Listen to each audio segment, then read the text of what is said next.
Vem o depósito legal, né? Uma exigência legal definida por lei, né, que determina a entrega a um órgão público, geralmente a Biblioteca Nacional, de um ou mais exemplares de toda a publicação editada em um país. Tá? Então, o objetivo é captar material para a constituição de uma bibliografia nacional. Então, quando você vai publicar um livro e faz o pedido de um número do ISBN, você tem que fazer o depósito legal desse livro. Hoje, pessoal, eles não pegam mais os exemplares, tá? Isso varia muito, mas não existe espaço físico para guardar toda essa produção, tá? Mas eles guardam as informações a partir do registro do ISBN.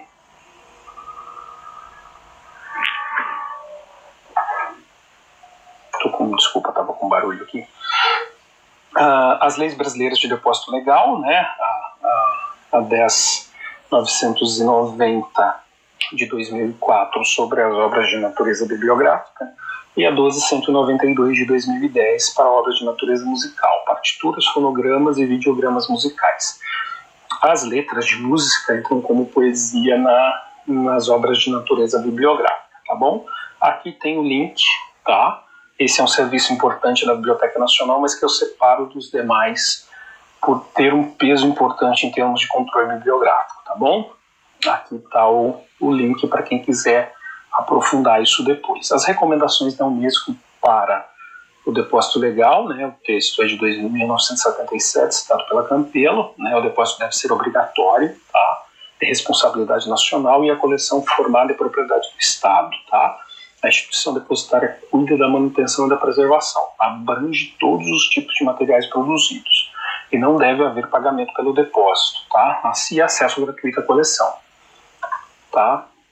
Isso, pessoal, essas são recomendações que os países seguem ou não, tá bom? Os objetivos: assegurar a formação da coleção, permitir a compilação da bibliografia nacional e propiciar à sociedade, né, acesso às publicações nacionais, tá? A depositária é uma instituição definida por lei para receber os materiais. A partir desses materiais é constituída a Bibliografia Nacional.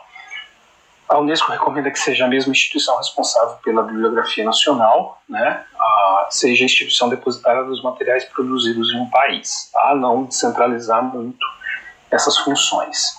Os materiais: livros, periódicos, partituras, fonogramas e videogramas, já falando especificamente do Brasil. E os materiais não depositados, né, publicações com fins publicitários, cartazes de materiais de propaganda, publicações em xerox do original publicado, reimpressões de obras com o mesmo ISBN, porque já tem um número, calendários, cadernetas, agendas, recortes de jornal, obras não editadas, provas de impressão, bonecas, né, que são materiais utilizados para fazer revisão para uma futura versão final, folders, convites, monografias e teses universitárias também não são materiais que são depositados, porque vocês vão ver lá na disciplina de fontes, são materiais que a gente chama de publicações cinzentas, tá? Não são publicações oficiais. Outro aspecto importante, né, outros aspectos aí, né, o material a ser depositado, publicações produzidas no Brasil, tá? E o critério de exautividade de todo o material, que acarreta problemas de espaço físico e de recursos humanos e financeiros, tá? Número de exemplares, uma ou duas, tá? Tá faltando duas ali para obras bibliográficas e duas para obras musicais. O prazo para o depósito, máximo de 30 dias após a publicação da obra. Depositantes, principalmente os editores, mas também dá para depositar como autor pessoal, tá? Isso é diferente de registro de obras intelectuais, tá? Existe também conflito com leis de depósito legal dos estados. Tem alguns estados, se não me engano, no Maranhão tem uma lei própria para depósito legal, tá bom? A Bibliografia Nacional, né, a definição aí vem do final do século XIX, do Campbell, né, reunir sistematicamente os registros bibliográficos da produção editorial do país a partir dos registros elaborados por uma Biblioteca Nacional, tá, que receberia os materiais de depósito, tá? Os novos registros seriam periodicamente publicados, formando, portanto, a Bibliografia Nacional, tá? Concepções de bibliografia nacional, né, lista de materiais bibliográficos produzidos em um país, escritos na língua ou nas línguas de um país. Lembrando que tem países que têm mais de uma língua oficial. Sobre os países, o assunto ou tema, então, qual que é a concepção de uma bibliografia nacional? Tudo que é produzido no Brasil. Tudo que é produzido em português. ou em línguas indígenas, de índios que moram no Brasil. Tudo sobre o Brasil no mundo, tudo que é publicado sobre o Brasil a gente vai tentar reunir, tá? Cujos direitos autorais tenham sido obtidos em um determinado país. Ou seja, a obra às vezes pode não ser produzida no Brasil, pode não ser escrita em português, pode não ser sobre o Brasil, mas ela tem um direito autoral adquirido por alguém do Brasil de alguma forma, tá bom? São critérios, tá bom?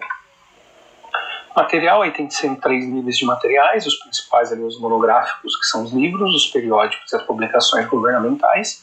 No nível 2 a gente tem música impressa, material cartográfico, né, os mapas, os globos, normas, patentes, teses, anais e relatórios técnicos, desculpa. E ali no nível 3 a gente tem outros tipos de publicações, tá? As catalogações, você deveria ter colocado entre parênteses. São elementos importantes, a gente já sabe um pouco o que é a representação descritiva, né? A catalogação, a representação descritiva usualmente chamada de catalogação, tá? A catalogação cooperativa é uma catalogação, é um processo de descrição de informação onde várias bibliotecas adotam a mesma forma a partir da formalização de um consórcio de cooperação. O que é isso? Junta-se, por exemplo, todas as bibliotecas públicas do Rio Grande do Sul e começam a cooperar o trabalho, né? Se, por exemplo, eu vou fazer o registro bibliográfico de um livro, vou fazer o registro bibliográfico desse livro para a minha biblioteca pública. Eu faço o registro no meu local e coopero com todas as outras bibliotecas para que eles não precisem fazer ou para que eles façam pequenos ajustes. O objetivo da catalogação cooperativa é aumentar a coerência dos catálogos e bibliotecas de uma mesma comunidade, tá? Então, de forma mais ampla, aí, é a utilização de registro bibliográfico dos documentos para padronizar a catalogação e economizar no trabalho. Uma rede importante de catalogação cooperativa no Brasil que perdeu um pouco de força é a rede Bibliodata, tá bom? Catalogação na fonte ou na publicação é outro elemento indicado pela Unesco, né, como uma ferramenta importante para o controle bibliográfico universal. É uma catalogação realizada antes da edição da obra, né, no local onde se edita a publicação e anexado a ela. É geralmente a fichinha que vai lá no verso da página de rosto do livro.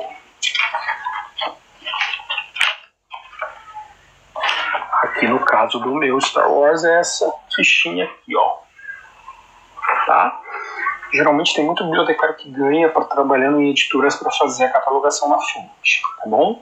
O objetivo inicial era poupar o tempo do bibliotecário, né, da catalogação das bibliotecas, mas não é uma fonte de informação para catalogação e em alguma circunstância acaba sendo um pouquinho... as editoras tratam isso sem a devida importância e vem muita informação errada e muita informação duvidosa. Mas é um recurso importante e quando o bibliotecário está envolvido, a qualidade da catalogação melhora muito e ajuda quem está lá na ponta, nas bibliotecas, tá bom? As recomendações da Unesco, né, para a catalogação na fonte, né, indicar de forma clara quando o registro foi catalogado de forma prévia na Bibliografia Nacional, incluir informações sobre a substituição dos registros catalográficos prévios pelos definitivos, utilização de normas para a descrição, principalmente as ISBDs, incluir números padronizados, tem que ter número padronizado, e utilização de sistemas internacionais de classificação para indicar o assunto. Os mais conhecidos são a classificação decimal universal e a classificação decimal de Dewey, que vocês devem estar entrando agora na parte de organização do conhecimento. E os sistemas de identificação numérica, os sistemas de identificação numérico de documentos. Acho que está errado ali o nosso artigo, tá? A identificação é numérica, tá? Ele está combinando com identificação, tá bom? O principal, pessoal, é o ISBN, que é esse númerozinho aqui que vai atrás nos livros, Deixa eu ver se vocês vão conseguir ver. Esse númerozinho aqui, Opa! Tá? Acompanha o código de barra, número padronizado internacional para livros, tá?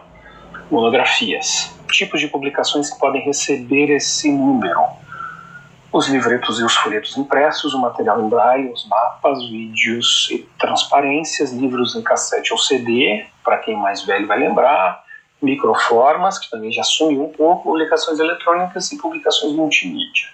Tá?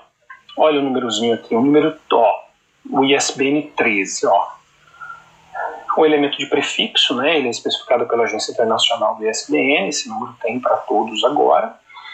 Em verde a gente tem aqui o 85, que é o elemento de grupo de registro, né, identifica os grupos nacionais, geográficos, de idiomas ou outros grupos semelhantes, no qual uma ou mais agências do ISBN operam. No caso, o 85 é do Brasil, se eu não me engano, 84 é da Argentina, tá? Elemento registrante, o elemento registrante, na maioria dos casos, o elemento registrante refere-se a um editor, tá? Uma editora, no caso aqui do 7041, é a editora da UFMG, da Universidade Federal de Minas Gerais. O 077 é o elemento de publicação, né, alocado à publicação, geralmente são editores de títulos únicos, tá? Como não é o caso aqui no caso é o número 77, né, a edição 77 publicada pela UFMG, tá? E o dígito de verificação, calculado como algoritmo para evitar erros de transcrição, como acontece com os CPFs. Ou seja, tem um cálculo aqui em cima dos 12 dígitos que tem que dar 8. Quando você erra um desses dígitos aqui, onde você vai incluir informação vai perceber o erro, tá bom? Então é isso. O ISBN, que é o número, surgiu em 67, é um número internacional padronizado de periódico ou de publicações seriadas, tá? Nasce para organizar principalmente a informação científica, ele é formado por 7 dígitos sem um significado aparente, tá? Acrescido de 1/8 para controle, separado em 2 blocos de 4 dígitos por um hífen. Aqui a gente tem o ISBN do periódico Perspectivas em Ciência da Informação, que é um periódico lá da Universidade Federal de Minas Gerais, tá bom? Quem recebe esse número aqui, pessoal? Recebe os periódicos, a Veja, os periódicos científicos, publicações monográficas publicadas em série, quando a gente tem uma coleção, às vezes a gente tem uma coleçãozinha aqui, o Star Wars é publicado como uma coleção, mas nesse caso ele não recebe o número. Mas a gente tem lá, por exemplo, a coleção Palavra-Chave, a coleção Primeiros Passos, e aquela coleção, ela é uma publicação periódica de monografias, e geralmente aqui esse tipo de publicação recebe também o ISSN, tá bom? Aí, né, a cada publicação se atribui um ISSN, né, o número não é reutilizado, se a publicação for encerrada, aquele número morre junto com ela, tá bom? Mudanças de nome na publicação seriada acarretam mudança do ISSN, resolve-se trocar, por exemplo, o nome de uma revista, gera-se um novo ISSN. O ISSN pode ser atribuído a livros publicados em coleção, como eu já comentei com vocês, mas aí é assim, por exemplo, cada livro tem um ISBN. Se eu tenho 20 livros na coleção X, o ISBN é atribuído àquela coleção, ou seja, os 20 números vão ter esse ISSN, tá bom? Porque o número é da coleção que nomeia de alguma forma todas aquelas obras, tá? Então, suplementos, seções, subséries, edições e outros idiomas recebem ISSN próprios, tá? Mudança de editora, mudança de lugar de publicação, de periodicidade de uma revista ou de política editorial não acarreta em mudança de ISSN. O ISMN, já vi, em LP, tá? O International Standard Music Number, número internacional padronizado para publicações musicais, foi criado em 93, tá? Ele deveria ser utilizado para partituras principalmente, tá? Mas algumas demais obras que de alguma forma fazem parte de uma composição. Publicações musicais em microformas, braille e eletrônicas também pode receber um número, tá? Eu já vi discos e CDs com o número de ISBN, mas também já vi discos com o número do ISMN, tá bom? O ISAN, que é o número internacional padronizado para publicações audiovisuais, tá? E aí é filmes, curta-metragem, trailers, produções para televisão, filmes educativos e comerciais. Nunca vi o uso desse número nesse tipo de material, tá? Mas é um número que existe. O DOI, que é o identificador de objeto digital, ele é um dos números mais recentes que existem, tá? Tudo que é publicado de alguma forma na internet tem, né? Tudo que é publicado de alguma forma como objeto digital, desculpem, pode ter esse número. Um filme, um livro, um capítulo de livro, um artigo, tá?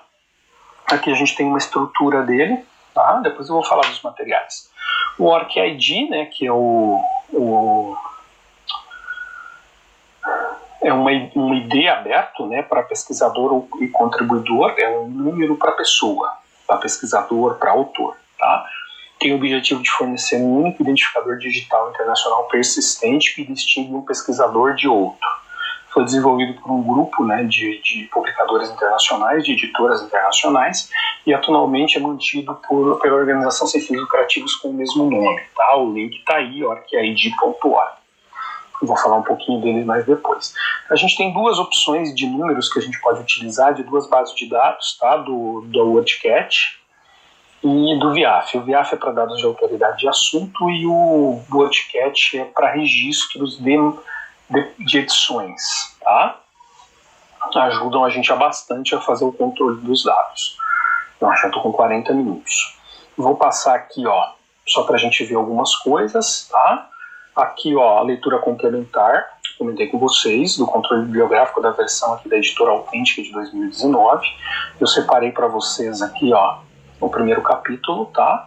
Tem uma apresentação dessa edição digital, a apresentação da edição de 2006, a introdução, tá? E depois tem a função primária, que é, na verdade, o primeiro e o segundo capítulo. E aqui o controle bibliográfico universal, tá? Se vocês quiserem ler depois, entra aí como leitura complementar. Tá bom? Não vou colocar todo o livro, porque acho que até 30% eu não estou infringindo a lei de direitos autorais, tá bom? Até 30% da publicação. E eu coloquei para vocês 26 páginas de uma obra que tem mais ou menos 110, está sendo vendido pela Amazon ou direto pela Editora Autêntica, tá bom? Quem puder ter acesso é interessante. Além dele, a gente tem aqui, a ISO NBR, a BNT NBR ISO 2108, que é a norma, que é o número padrão internacional de livro, tá? O International Law, International Standard Book Number, tá? Tem diversas formas de ler a tradução desse termo, dessa norma, tá? Aqui tem a norma brasileira, tá, gente? O sumário tá aqui, tá? Aqueles principais elementos de constituição do número eu já expliquei ali para vocês. Quem tiver interesse em dar uma lida sobre a norma, aprofundar isso, tá? Ela tá aqui descrita para vocês.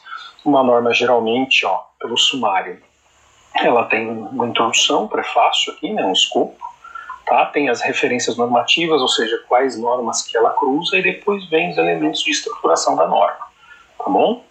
Está disponível para vocês aí como leitura complementar. Como leitura complementar, a gente também tem a BNT NBR 10.525, que é o número padrão internacional para a publicação seriada. Eu traduzi como periódico ali, tá? O ISSN, tá? Então, a estrutura é a mesma, é uma norma de 2005, tá? Acho que ela não foi atualizada. Aqui tem o sumário dela, tá? Que a estrutura é a mesma, tá? E vai dizer quais publicações podem receber ou não, tá? É uma norma mais simples do que a do ISBN. Aqui a gente tem uma publicação do Escritório de Direitos Autorais, tá? Sobre a norma também, né? Para realizar o registro e a averbação de obras intelectuais, é diferente do depósito legal. Essa aqui é uma norma, né? Uma lei que estabelece as condições para a proteção de direitos autorais. Não foi necessariamente você que produziu, mas o direito autoral é seu de alguma forma, tá bom? Ela é uma norma aí que foi publicada em 98, a lei, né, 9.610, de 19 de fevereiro de 98, tá? Então, para fins dessa norma, são considerados os seguintes serviços realizados no Escritório de Direitos Autorais da Fundação da Biblioteca Nacional, tá? Da Fundação Biblioteca Nacional, desculpa. Aqui uma apresentação sobre o DOI, né, o conceito, requisitos e responsabilidade dos editores, lá da Claudiane Weber, da UFSC, acho que ela não está mais na UFSC. E quem quiser aprofundar um pouquinho o DOI, né, o significado aí de identificador digital de um objeto, o identificador de objeto digital, tá? É uma entidade, né, pode ser utilizado para identificar tanto objetos digitais e não digitais, mas que estejam disponíveis de alguma forma na web, tá bom? Quem quiser aprofundar um pouquinho a leitura sobre o DOI, é importante. Aqui eu tenho uma outra, tá? Desculpa, gente. Aqui tem uma outra sobre o DOI, tá? Uma publicação mais formal, tá? O DOI é um código alfanumérico que identifica um conteúdo digital e fornece um endereço persistente para a sua localização na internet. Essa é outra função importante do DOI. Além de atribuir um identificador persistente único para um recurso, ele também é um endereço de localização. A gente tem na internet um problema sério de quebra dos links, e o DOI tem como um dos objetivos proporcionar com que esse acesso também seja persistente. Tá? E aqui o ORCID, né, uma apresentação da professora Elizabeth, da bibliotecária Elizabeth Ziak, da USP, tá? Ela vai falar um pouquinho sobre esse identificador para pesquisadores, tá bom? Ela apresenta alguns indicadores, tá? E fala da necessidade de padronizar, de criar um elemento para distinguir pesquisadores no mundo. Então, é uma publicação muito focada em informação científica e tecnológica, tá bom? Um identificador muito usado nesse sentido, tá bom? Aqui eu já passei para vocês a parte da conferência, né? E da IFLA. A gente volta aqui então. Aqui as referências que eu utilizei, além usei o dicionário, usei aqui as outras, o site da Biblioteca Nacional, o site do IBICT, tá? O trabalho aqui da Dziak sobre o ORCID, tá? E aqui a da Campelo eu utilizei essa segunda edição impressa de 2006 e disponibilizei para vocês um trecho da versão digital de 2019, tá bom? Então estou encerrando aqui, o vídeo ficou longo, 45 minutos, interrompo.